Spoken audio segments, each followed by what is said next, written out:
കച്ചവടങ്ങൾ ഓരോന്നായി പൊട്ടിപ്പൊളിഞ്ഞു. വിൽക്കാൻ പറ്റുന്ന പലതും വിറ്റ് തീർന്നു. കോളിയോടന്മാര് പൊളിഞ്ഞു പാളീസ. സ്ഥിതി പരമേശ്വരന് നല്ലവണ്ണം അറിയാം. എന്നിട്ടും ഈ ബന്ധത്തിന് തയ്യാറായല്ലോ. അതെന്റെ മോന്റെ പുണ്യം. പക്ഷെ ഒന്നുണ്ട് പരമേശ്വരൻ, അവൻ നല്ലവനാ. മൂത്തവന്റെ മാതിരി ബുദ്ധി തിരിഞ്ഞിട്ടില്ല. ചെയ്തത് അബദ്ധമായി പോയിന്ന് നാളെ പരമേശ്വരന് തോന്നില്ല. ആവശ്യത്തിലേറെ കയ്യിലിരിക്കുമ്പോഴും ആവശ്യങ്ങളില്ലാതിരിക്കുമ്പോഴും പണം വെറും കടലാസ് കെട്ടുകളാണ്. ഞാൻ അങ്ങനെ കാണുന്ന ഒരാളാണ്. വായിൽ സ്വർണ്ണക്കരണ്ടിയുമായിട്ട് പിറന്നു വീണവനൊന്നുമല്ല ഞാൻ. ആരുടെയോ കർമ്മഫലം കൊണ്ടോ ഇന്നീ കഴിയുന്ന നിലയിൽ എത്തിച്ചേർന്നു. പപ്പയും നന്ദനും തമ്മിൽ ഇഷ്ടത്തിലാണെന്നറിഞ്ഞു. നന്ദനെ കണ്ട് സംസാരിച്ചപ്പോൾ അവരുടെ ആഗ്രഹത്തിൽ തെറ്റില്ല എന്നെനിക്ക് ബോധ്യമായി. അത്രേ ഉള്ളൂ. ഈ പണവും തറവാടത്വവും ഒക്കെ മറക്കാൻ കഴിയുന്ന കാര്യങ്ങളാണ്. അവർ രണ്ടുപേരും മത്സരിച്ച് ചെലവഴിച്ചാൽ പോലും തീർക്കാൻ ബുദ്ധിമുട്ടുള്ളത്ര പരമേശ്വരന്റെ കയ്യിലുണ്ട്. അറിയാം, ശരിക്കറിയാം. പക്ഷെ അവനൊരു ജോലി ഉണ്ടാവുക, അതിൽ നിന്ന് 10 രൂപ അവൻ സമ്പാദിക്കുക, എന്നിട്ട് ഭാര്യയെ പോറ്റുക. എന്റേത് ഒരു പഴയ മനസ്സാ. അങ്ങനൊരു സാഹചര്യം ഇന്നില്ലല്ലോ എന്നുള്ള മനപ്രയാസമുണ്ട്. ആകെയുള്ള വഴി ആ ഹോട്ടൽ തുറക്കാൻ പറ്റിയാൽ അവനത് നോക്കി നടത്തായിരുന്നു. പക്ഷെ എന്താ ചെയ്യാ? ഈ ലേബർ പ്രോബ്ലംസ് യൂണിയൻ ലീഡേഴ്സിനെ പിടിച്ച് നേരെയാക്കിയെടുത്തൂടെ? അതുകൊണ്ടും കാര്യമില്ലല്ലോ. അതിന്റെ ഡോക്യുമെന്റ്സ് മുഴുവൻ പാടൂക്കാരൻ കുഞ്ഞിപ്പാലുവിന്റെ കയ്യിലല്ലേ. പലിശയ്ക്ക് പലിശയും ചേർന്ന് എത്ര ലക്ഷങ്ങളായി എന്ന് എനിക്കറിയില്ല. കുഞ്ഞിപ്പാലു കണ്ണി ചോരയില്ലാത്തവനാ. ഒരു കോംപ്രമൈസിനും നിൽക്കില്ല. അയാൾക്കത് സ്വന്തമാക്കണം. അയാൾ ഈ പട്ടണം ഒരറ്റം മുതൽ വിഴുങ്ങിക്കൊണ്ടിരിക്കുകയല്ലേ. അല്ല, ലേബർ പ്രോബ്ലംസ് കുഴപ്പമില്ല. യൂണിയൻ നേതാക്കൾ വിപ്ലവം പറയും, നമ്മൾ നോട്ട് കെട്ടുകളുടെ കണക്ക് പറയും. അതൊരു പോയിന്റിൽ ധാരണയിലെത്തും. പിന്നെ കുഞ്ഞിപ്പാലു നമുക്കയാലൊന്ന് കാണണമല്ലോ സ്വാമി. പ്രശ്നങ്ങൾ ഓരോന്നായി സോൾവ് ചെയ്ത് വരുന്നു. നന്ദന്റെ അച്ഛനെ ഒന്ന് കാണണം. ഞാൻ അങ്ങോട്ടാ പോണേ. അവരുടെ ഹോട്ടൽ അടുത്ത് തന്നെ റീഓപ്പൺ ചെയ്യാനാവും. എന്തൊക്കെയാ എന്റെ ഏട്ടൻ എനിക്ക് വേണ്ടി ചെയ്യുന്നത്? ഓ, വാചകം മതി. പുര നിറഞ്ഞു നിൽക്കുന്ന ഏട്ടനെ കെട്ടിക്കാൻ നീ വല്ല ശ്രമവും നടത്തുന്നുണ്ടോ? ഒരു പാലം ഇട്ടാൽ അങ്ങോട്ടും ഇങ്ങോട്ടും. കേട്ടിട്ടുണ്ടോ? നോക്കിക്കോ പപ്പ എന്തൊക്കെയാ പ്ലാൻ ചെയ്യുന്നതെന്ന്. പക്ഷെ പപ്പ പറയുന്ന പെണ്ണിനെ തന്നെ കെട്ടണം. സമ്മതമല്ലേ? Good boy. അതെല്ലാം ഫിക്സ് ചെയ്തിട്ട് പപ്പ ഈ വീട് വിട്ട് പോവും. വിട്ടുപോവാ? നീ എന്നെ വിട്ടുപോവാൻ പോവാ? പോണല്ലോ ഏട്ടാ. പോയിട്ട് വരാനാണെങ്കിലും പോയല്ലേ പറ്റൂ. ചിലപ്പോ തോന്നും നീ വലുതാവണ്ടായിരുന്നു.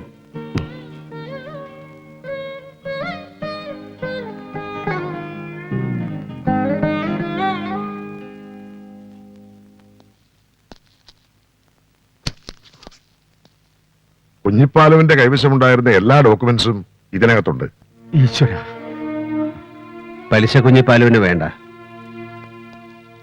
മുതൽ ഇൻസ്റ്റാൾമെന്റ് ആയിട്ട് കൊടുത്തു തീർത്താ മതി. തീർക്കണം, അതിൽ വീഴ്ച വരുത്തരുത്. ഹോട്ടൽ ഒന്ന് റീഓപ്പൺ ചെയ്താൽ പിന്നെ പ്രോബ്ലം ഇല്ല. വേണമെങ്കിൽ അയാളെ പലിശ അടക്കം കൊടുക്കാം. നമുക്ക് എന്തിനാ അവന്റെ ഔദാര്യം? കോളിയോടന്മാർക്ക് ബിസിനസ് അല്ല മറ്റു ചിലതാ പറഞ്ഞിട്ടുള്ളത് എന്ന് പറഞ്ഞ നാട്ടുകാരെ കൊണ്ട് തിരിച്ചു പറയിക്കണം. അതിന് കഠിനാധ്വാനം ചെയ്യണം. മനസ്സിലാവുന്നുണ്ടോ നന്ദന്? നാട്ടുകാരോട് പോയി പണി നോക്കാൻ പറ. അവന്റെയൊക്കെ തണ്ട സമ്പാദിച്ചു എന്നല്ലല്ലോ ഒന്നും. വേണ്ട ഗിരി, ഒന്നും പറയണ്ട. എല്ലാ തകർച്ചയുടെയും ഉത്തരവാദിത്വം ഗിരിക്കുള്ളതാണ്. ഗിരി ആദ്യം വേണ്ടത് സ്വന്തം ജീവിതത്തിനൊരു അച്ചടക്കം ഉണ്ടാക്കുകയാണ്. കോളിയോടൻ ഗിരി മദ്യപിച്ച് ലെക്ക് കെട്ട് ഒരു പരിഹാസ കഥാപാത്രമായിട്ട് ഇനി എവിടെയും പ്രത്യക്ഷപ്പെടരുത്. ഹോട്ടൽ നന്ദൻ നോക്കി നടത്തട്ടെ. ഗിരി തൽക്കാലം എല്ലാത്തിൽ നിന്നും മാറിയിക്കേ. അതാണ് എന്റെ സജഷൻ. ഓ, ഇനി ഇയാൾ പറയുന്ന പോലാണല്ലോ കാര്യങ്ങൾ. ഓർത്തില്ല ഞാൻ. ഇനി ഇയാളും അളിയനും കൂടെ നടത്തല്ല. അത് കാര്യമാക്കണ്ട. വീണ്ടും വലിയൊരു കടക്കിണിയിൽ വീഴാതിരിക്കാൻ അവന്റെ ദേഷ്യം കണ്ടില്ല നടിക്കാം. ഉവ്വ്, എല്ലാം പരമേശ്വരൻ പറയും പോലെ. എന്ത് ചെയ്യാനാടോ? മന്ത്രിസഭയെ താങ്ങി നിർത്തേണ്ടത് നമ്മുടെ ആവശ്യമായി പോയില്ലേ? MLA മാരൊക്കെ സ്ട്രോങ് സ്റ്റാൻഡിലാ. ഈ മിനിസ്റ്റർഷിപ്പ് എന്നൊക്കെ പറഞ്ഞ പഞ്ചാര വാക്കാണെന്ന് അവർക്കറിയാം. അതെ, അത് തന്നെ. ടേബിളിൽ ക്യാഷ് ഡൗൺ ഡീൽ, അതേ നടക്കത്തുള്ളൂ. എന്നാ പിന്നെ നാളെ അവിടെ കാണാം. പിന്നെ ആ വെസ്റ്റേണിൽ ഒരു 2 സൂട്ട് റൂം ബുക്ക് ചെയ്തേക്ക്. ഓക്കെ? മാസത്തിൽ 20 ദിവസം ഞാൻ നാട്ടിലുണ്ട്. എന്നിട്ടും രക്ഷയില്ല. ഞാനിങ്ങ് വന്നിറങ്ങാൻ നോക്കിയിരിക്കുക. ഈ സൗത്ത് ഇന്ത്യൻ പൊളിറ്റിക്കൽ ഡ്രാമയുടെ ചില ബാക്ക് സ്റ്റേജ് ആക്ടിവിറ്റീസേ, അതിന്റെ ഓരോരോ ടെൻഷൻസ്. അപ്പോ ഡേറ്റ് ഫിക്സ് ചെയ്തു. ഉവ്വ്, അധികം നീട്ടിക്കൊണ്ടു പോകണ്ടെന്നാ പരമേശ്വരന്റെ അഭിപ്രായം.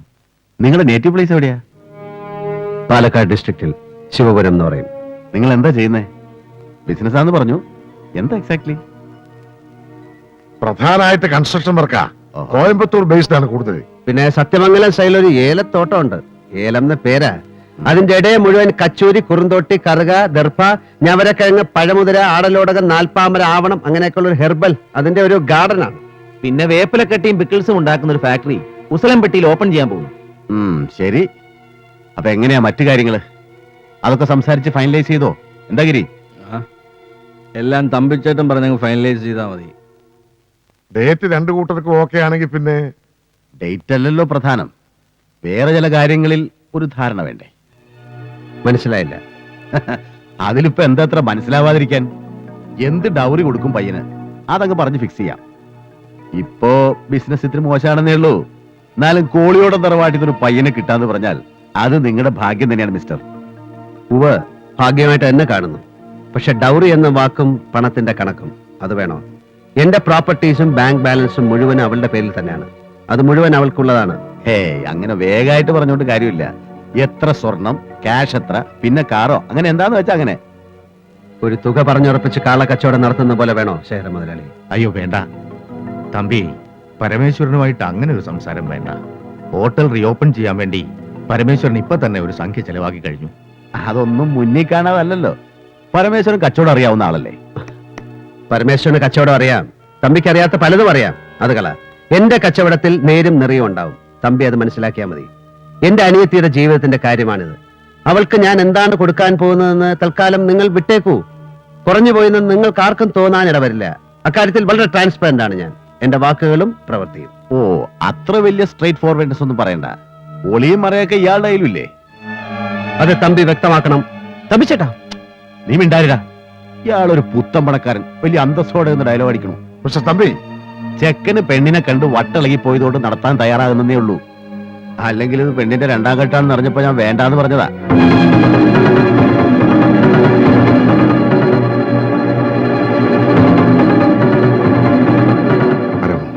പ്ലീസ്. രണ്ടാം കേട്ടോ? അതേ അറിഞ്ഞില്ലല്ലോ. ആണോടാ? നീ എന്തറിയും? തലയ്ക്ക് വെളിവ് വേണ്ടേ? രണ്ടാം ഘട്ടത്ത് പറയുമ്പോ തമ്പി ഒന്നോർക്കണം. വിവാഹം കഴിഞ്ഞു, ശരിയാ. ക്ഷേത്രത്തിൽ നിന്ന് വീട്ടിലേക്ക് പോകുന്ന വഴി കാർ ആക്സിഡന്റ് ഉണ്ടായി, പയ്യൻ മരിച്ചു. ആയിരിക്കാം, അല്ലായിരിക്കാം. നിങ്ങൾ പറയുന്നത് വിശ്വസിക്കല്ലാതെ വേറെ മാർഗമില്ലല്ലോ ഞങ്ങൾക്ക്. അത് വിട്ടുകള. പക്ഷേ ഇയാൾ ഈ നേരും നേറിയ അന്തസ്സിന്റെ വാചം അടിക്കരുത്. പപ്പയുടെ ഏട്ടൻ എന്നോടെല്ലാം തുറന്നു പറഞ്ഞതാണല്ലോ. നിന്നോട് പറഞ്ഞിട്ട് എന്താടാ കാര്യം? നീ ആ പെണ്ണിന്റെ മൊഞ്ച് കണ്ട് മയങ്ങി നിൽക്കല്ലേ? അവളുടെ ജാതകം ആരെക്കൊണ്ടെങ്കിലും പരിശോധിപ്പിച്ച് നോക്കിയാൽ അറിയാം അവൾക്ക് ഭർത്താവ് വാഴില്ല എന്ന് വല്ല യോഗം ഉണ്ടോന്നുള്ള കാര്യം. അതിനിപ്പോ ഒറിജിനൽ ജാതകം ആര് കാണിക്കാൻ പോണു? തമ്പി, നിങ്ങൾ എന്തായി പറയണേ? നിങ്ങളൊന്നും മിണ്ടായിരിക്കണം. ഒരു 100-ന്റെ നോട്ട് മടക്കി കയ്യിൽ വെച്ചു കൊടുത്താൽ നല്ല മഹായോഗമുള്ള പെർഫെക്റ്റ് സാധനം എഴുതി തരാൻ ആളില്ല ഈ നാട്ടില്.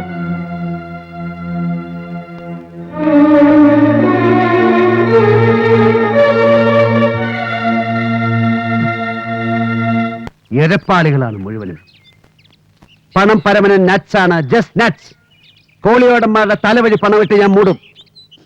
പക്ഷെ അന്തസ്സില്ലാത്ത വിട്ടുകളുടെ വീട്ടിലേക്ക് നിന്നെ പറഞ്ഞയക്കുക എന്ന് വെച്ചാൽ അതിൽ നല്ലത് പപ്പ അതങ്ങ് മറക്കുന്നത് തന്നെയാവുമെന്ന് തോന്നി. അതാ ഇറങ്ങിപ്പോന്നത്. എന്താ നിനക്ക് മറന്നൂടെ? മറക്കാം. ഏട്ടൻ പറഞ്ഞ എന്ത് മറക്കാം? മറന്നിട്ടുണ്ടല്ലോ. 1 മണിക്കൂറെങ്കിൽ 1 മണിക്കൂർ ഭാര്യയായിരുന്നിട്ട് വിധവയായപ്പോ ഏട്ടൻ പറഞ്ഞു മറക്കാൻ, എല്ലാം മറക്കാൻ. ഞാൻ മറന്നല്ലോ. ഇതും മറക്കാം. എനിക്ക് അങ്ങനെ ഒരു യോഗം ഉണ്ടല്ലോ. എന്തിനാ ഈ ജീവിതകാലം മുഴുവൻ ഇവിടെ കഴിയാലോ ഏട്ടന്റെ അനിയത്തിയായിട്ട്. എനിക്കതും സന്തോഷ. പപ്പാ, സോറി മോളെ. ഞാൻ പോവാം. അവരെ കണ്ട് എങ്ങനെയാന്ന് വെച്ചാ അവര് പറയുന്ന പോലെ നമുക്ക് നടത്താം. അതിന് അവർ തെറ്റായിട്ടൊന്നും പറഞ്ഞിട്ടില്ല. എന്റെ ഈ വൃത്തികെട്ട മുൻകോപ എല്ലാത്തിനും കാരണം. എവിടെ പോവാനാ? ഞാൻ വിട്ടിട്ട് വേണ്ടേ? എന്റെ ഏട്ടൻ ആരുടെ മുമ്പിൽ തോറ്റിട്ട് എനിക്കൊന്നും നേടണ്ട. ഏയ്, നിനക്ക് വേണ്ടിയാവുമ്പോ അത് തോൽവിയല്ല പപ്പ. ഞാനൊന്ന് ആലോചിക്കട്ടെ.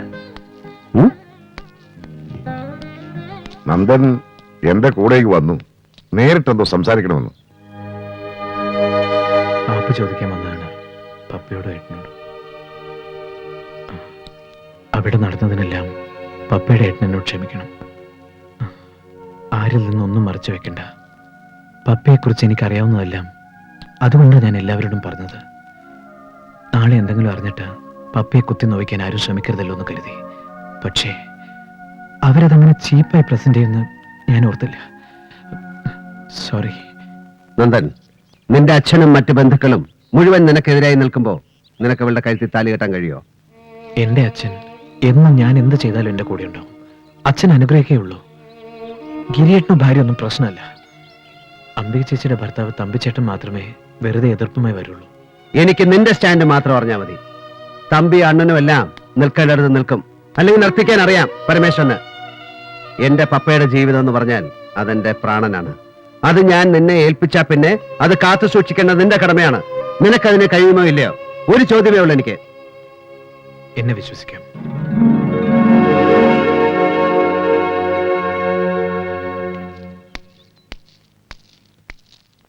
തമ്പി പോയിട്ടില്ല. ക്ലബിൽ ഒരു ഗെറ്റ് ടുഗദറുമായി അവിടെ ഉണ്ട്. ഞങ്ങളൊന്ന് പോയി കാണട്ടെ. ഞാനും വരുന്നു. എനിക്ക് അയാളൊന്ന് കാണണം. ഇനി ഈ കുട്ടികളുടെ ജീവിതത്തിൽ ഇത് പാടില്ല. His wretched presence and goddamn intrusions. അറിയപ്പോ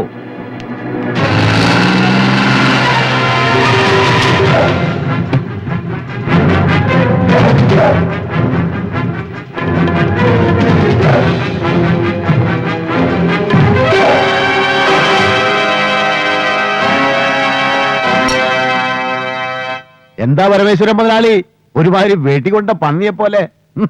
പന്നിയെ മാത്രം വെടിവെച്ച് ശീലിച്ച നീ ഒരു വെടി പൊട്ടിച്ചു. നീ അറിഞ്ഞില്ല ഒരു സിംഹത്തിനാ അത് കൊണ്ടത്. കൊല്ലാൻ തക്കവണ്ണമുള്ള പവർ ഇല്ല അതിന്. ഒരുതരം വൃത്തികെട്ട ചൊറിച്ചിൽ. അതിന്റെ ഇറിറ്റേഷൻ മാറാൻ ഒരു നാടൻ ചികിത്സയുണ്ട്. ഇങ്ങനെ